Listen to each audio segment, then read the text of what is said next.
Hello there, and as usual, I'm Aaron from Laststandgamers, and welcome. So today we're taking a look at another amazing ship from the Steam Workshop. Now this one has been created by Mike Dude, and you're probably already wondering, oh, well, you know this ship. If you enjoy popular sort of sci-fi series, then you'll know very, very much about this lovely Firefly. So it saw a lot of action in the Firefly series in both the movies. The one we're actually looking at today, the creator explains that it's the one from the series itself. It's got a little bit of a different cockpit layout and different colour scheme, and also the hangar is a little different as well. But what's really cool about this one is completely vanilla. It has rotating engines, and we've also got a complete interior that we can go through and explore. The only downside to it I've noticed is it is missing the small capsules on either side, but they could of course be added by yourself, or maybe Mike will add them in the future in his design. So let's have a look at the cockpit area.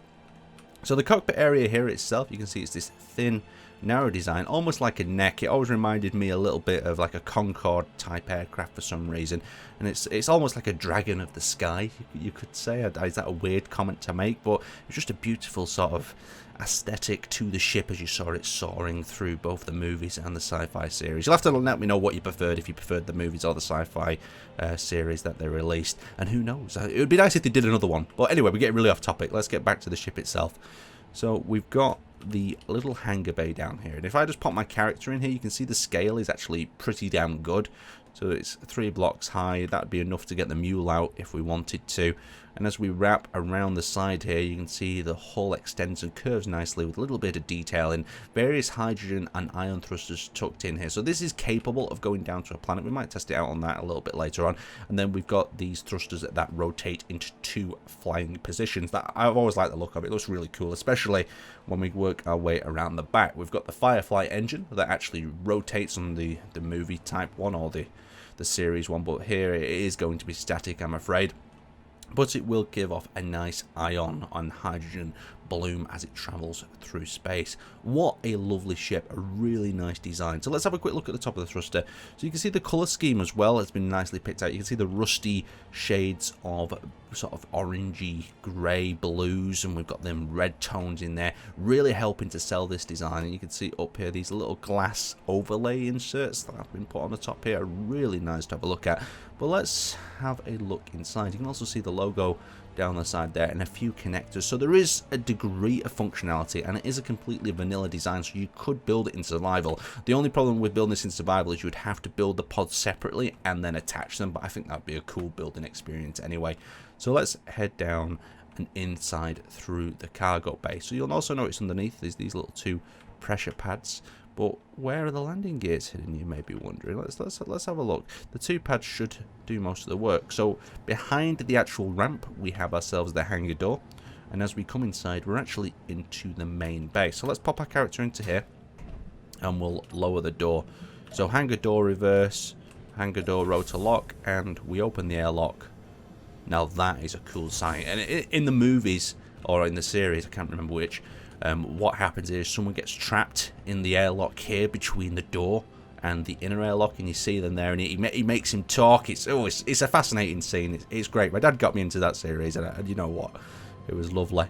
So as we come up into the storage bay, we've got various areas where the floors could come up in the movie, and supplies would be smuggled underneath when the patrols would come past. But lots of crates, lots of cool things, and some useful cargo containers storage up here. But it's just a really nice interior. It feels much larger than the ship looks on the outside. So as we come up to the upper floor area, we've got access from these sections into where the capsules would be.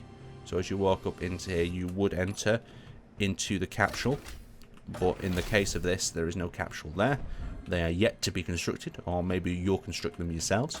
So we'll close the door up. We've got access to various different areas, and in the series and the movies, I always get a little bit lost because of the cuts of where they're going and which section is followed by which.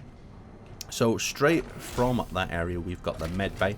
Nice little room. Of course, it's missing the table in the middle, but we've not got anything to really represent that in Space Engineers. We've got a more functional option that's just a med bay here. So as we walk into this area, we go into the secondary survival kit. We've also got access up into here, so you can see I'm a little bit lost already. We've got like a little sort of lounge type bunk area in here. We've got another cell. Now this is where the Doctor could sleep, I'm guessing. I'm still a little bit lost from the, you know, where everyone is actually laid out in the ship. Yeah, so there's 3 bunks in this area. Interesting. So we've also got the toilet located there. That's very important. Then we've got access up to the upper deck. Did I miss a floor then? No, I didn't. Just double checking. And as we come into here, we've got 2 walkways. We've got yellow that I'm guessing is going to take us out into the dining area. So this is a lot of really cool scenes happen here in the movies. There's a lot of chatting, jokes, and you've also got a little bit of access from the skylight above. That kind of brings this area to life a little bit more than being stuck inside a dark, scary ship. You've got the kitchen area. We've got over here a little bit of a washroom slash bathroom if needed. We've got access over here down the main corridor. Now, if you drop down into these areas, you've got the various quarters of different people. The only thing missing here is the door on the top, because as various people board the ship, they sometimes seal the captain and the other people in the quarters when they override their Firefly's controls. But access into here leads you back down into the airlock and the hangar bay. Very, very cool indeed. It's nice to see how the layouts actually come together, and this would make a very, very functional survival ship. So we've got the various cabins. We've got some that are a little bit larger. Now, I'm not too sure if this one is the captain's cabin. You'll have to let me know in the comments if you know the exact layout of who would be in each one of these. We've also got access back down to the hangar bay. And let's head to the rear of the ship. So we were definitely heading towards engineering. That's access back down again. And now we're in the reactor room. Another area where a lot of really cool scenes end up happening when the engine starts to break down. It looks like they've used a beacon for this. What's interesting though is that they've stopped the walls at this location instead of being able to access the full area of the beacon. But I like that because the Firefly engine does glow and the beacon does offer the same sort of system. So if the engine was down, you could turn off the beacon and get that effect. You've got a vent above, maybe to extract some of the fumes from the engine room. Really cool. I really liked how compact this ship is actually laid out. So let's head back through, closing up the doors behind me, because I know you're going to say it in the comment section, Aaron, you leave everything bloody open, don't you? And we've got access to 2 compartments here. So the first one is to a lower sort of science area. I think this is supposed to be the bridge really, but it's like a frontal cargo area, and then you've got the control seats here itself. It's a nice bridge layout, and it does offer some protection. Even though it's a single glass, you do have some blocks above the actual character who will be sitting in the control room. Double sealed airlock, but it is kind of overridden by the airlock underneath. You could just break through that instead, but still really cool layout. Let's take this for a little bit of a test flight and just see how it responds. Okay, so now it is a ship. We can actually get this thing moving. So let's run the scripts and see what happens. We've got the timer blocks on. We've also got the rotor for the engines there. Maybe the rotor lock needs to be turned off. Oh yes, there we go. Perfect. Sometimes it takes a little bit of time to work out these systems, but when you do, it is very rewarding. Of course, you won't want to be flying with your hangar bay up like that. Let's double check what this one is. Backup, program block backup 2, so in case your engine systems fail. Let's take this down to the planet and have a little bit of a jump through the canyons and various potholes. Right, so we're down on the planet. We're going to quickly seal up the airlock from the hangar bay and head up to the bridge. So hangar door, rotor lock on and off. Perfect. That's all we need to do. Up into the bridge. I like how you can get to the bridge really quickly if you need to. Just access our way through here and up into the bridge, and we're ready to launch. Let's just check this seat, see if it has any options. Nope, that's not the main cockpit. So first thing first, we need to rotate our engines back the right way. Okay, perfect. We need to lock them in place, and then we can lift. Oh, look at that. You know, one of my favourite scenes from the movie was when they were down on like a Mars-type dusty mining planet, and they attempted to rob one of the armoured trains, and they lower out like a compartment hatch at the bottom, and they jump onto the train, and it all goes well until they realise that they're actually robbing medical supplies from, you know, like a poor little settlement. Let's put inertia dampeners on for a second and see what happens. So if we switch our weapons forward, well, not our weapons, our engines forward, will we lose? Oh no, we've got enough speed and momentum to keep ourselves in the air. Oh, look at that. Let's have a look at the cockpit. The cockpit view's not amazing by any means. Oh, we've burned a hole in ourselves. That's not good either. Look at that. I do love the Firefly ship. The look of it is just spectacular. I might have to try some Firefly missions. You'll have to let me know in the comment section what you think about that as well. If we should recreate some sci-fi moments in Space Engineers and see exactly what happens.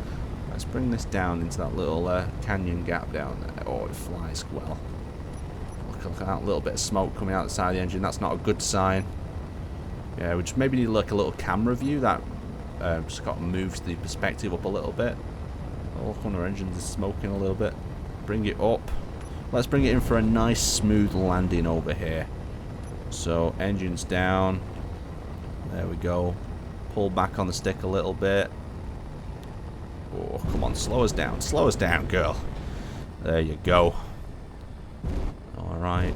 And bring it in on this little mound. We've not got any landing legs that do come out. Usually the engines have like a little bit of a landing platform on the edge of them. But in this model, I think it's just designed to land on the actual engines themselves. So there we are. We're on the gap. Let's turn off our thrusters. Let's drop down from the cockpit and head down to the planet's surface and just try and get a little bit of the feel for it. So as we run through here, we navigate down into the bay. There's a little bit of an access route here. You'd have to remember the route, but for a survival situation, this is perfect. You'd get out and on deck really damn quick. So there we go. We're arriving on planet with our hangar bay. We could get the mule out, or we could get other vehicles out if we wanted to, and drop down to the planet's surface.